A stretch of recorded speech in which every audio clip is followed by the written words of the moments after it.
In this video, I will show you how to add the bookmark on Safari browser on macOS. This video is for MacBook Air, MacBook Pro, iMac and Mini Mac. Click on the Safari browser and go to the site that you want to add as the bookmark.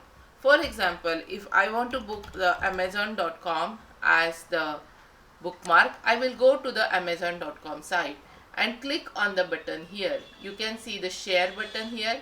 Click on it and click on the add bookmark. It will ask you for the name of the site, so give the name that you would like to have. So I would like to give the name as Amazon.com and then click on add button. It will get added under the favorites drop down. Click add. In order to see all your favorite sites under bookmark, click on the little icon here and which is called as the show sidebar. Click on it and you will be able to see that Amazon.com has been added under the favorites.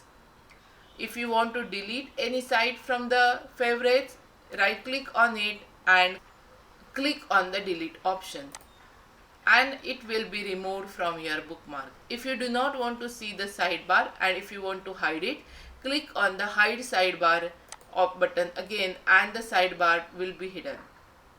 So this is how you can add the bookmarks to your Safari browser. If you find the video helpful, please like the video, share with your friends and subscribe to my channel. I will see you in the next video. Thank you.